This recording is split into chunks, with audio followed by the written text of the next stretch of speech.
Hey guys, welcome back. I'm Prodigy from Kilo 23. This is another backyard review. I haven't done one of these in a little while now. I know I was going to try to get to a few of these, but I've been so blasted busy with work and class and finals, thank God those are over. I'm finally able to get to do a few of these, and it's kind of nice. Beautiful weather out here. It's 70, 75 degrees in Washington. Very, very nice. Around 6 o'clock, sun's starting to go down. You can kind of tell it's shining in my eyes here a little bit, so I'm having to squint. But today, we're going to check out a gun I've had for roughly 8 months now or so, 7-8 months. This is my Echo 1 Genesis AK, and it's a nice gun, I have to admit. There's a lot of cool things about it. It's actually pretty lightweight, and you can tell I've done quite a bit to it. It's not a stock out-of-the-box gun like it used to be. Let's just go over what I've done to the externals here. This is not the original stock that came with it. The original stock that came with it is probably sitting in tan paint somewhere.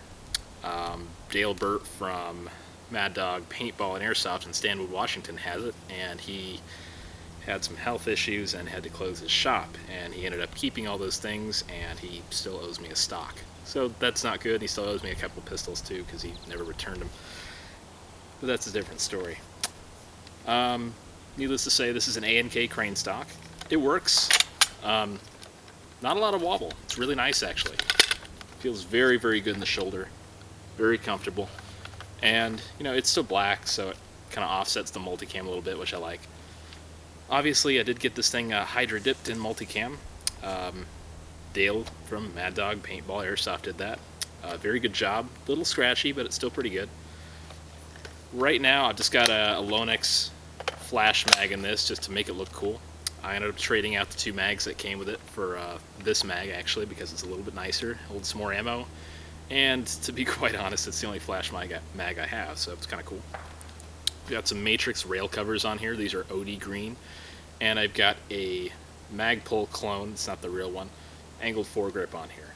And you guys have seen this before. This is the CAC suppressor, Knights Armament Company suppressor that I got from airsoftpeak.com. It's a really nice suppressor, obviously quick detach, so you can take it off. I mean, you got a really cool little triangle flash hider under there too, so very, very cool. The gun has been really, really nice. Originally when I got it, the barrel I think must have had a defect or something because the accuracy was pretty scratchy.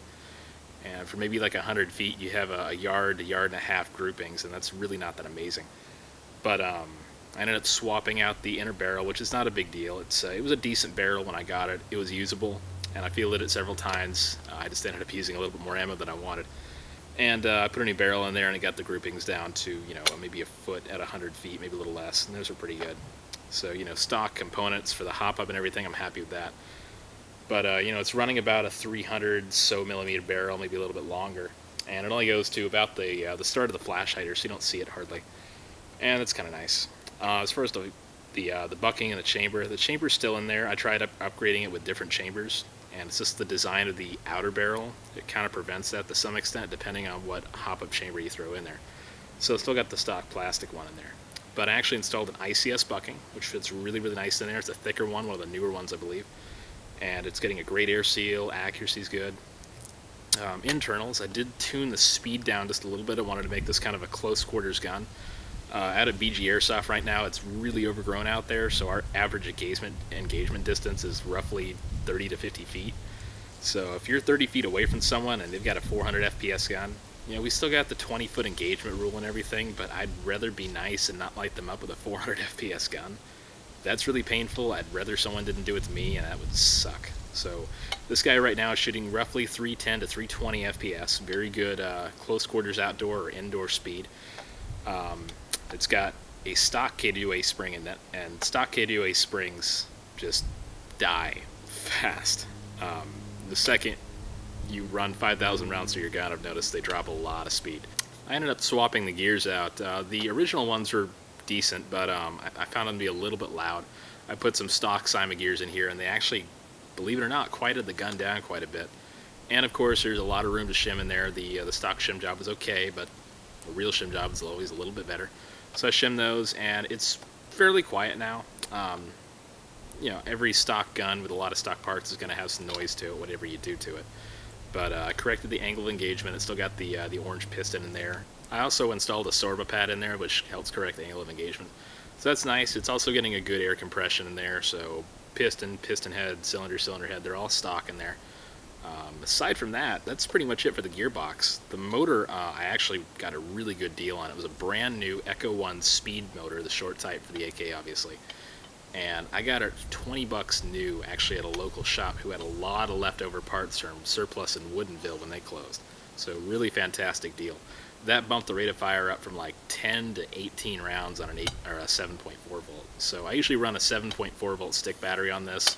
It is a top cover wired gun. I'll probably wire it to the stock later on, but I just have not gotten around to it, even though I've had this gun for 3/4 of a year now. But aside from that, it is wired to Dean's, and like I said, it's hitting roughly 18, 19 rounds a second on a 7.4, which is really, really fun. And it ticks the heck out of people when they get really close to this gun, and I've got it on full auto. It didn't hurt a lot, but it's just like, it's never fun getting pelted with 10 or 15 or 20 rounds at a time. That it's just annoying. Aside from that, that's about it to this gun. Just basic tuning, a couple of upgrade parts. It's pretty quiet. It's been a lot of fun to use. I haven't used it a whole lot lately. Usually running guns in the winter, I tend to run hotter guns because you end up shooting longer ranges and things like that. Just there isn't enough brush and such. But this thing's a really cool gun. If you guys haven't seen these yet, go on echo1usa.com or go to your local retailer or a big retailer site, whatever you prefer to buy from. I always recommend local retailers because, hey, they're local, they're usually small stores, and that's just a way to do it. You support your local retailers. So go grab one of these. These are really inexpensive, under $200. They come with 2 magazines, battery, charger, everything you need to get going. Echo 1's always a great company to get started on just because of their price point, their durability, and they really do come with everything you need to go out and play on the field. So this is a great, great gun. This is just an example of what you can do with this over time, or if you feel like dumping a little bit of money into it right off the bat. And yeah, let's go grab one, guys. Really cool little gun. Brian from Echo 1 sent this to me a while ago, and I'm super, super thankful he did. It's a nice gun, and I'm always happy with Echo 1. You guys won't regret it at all.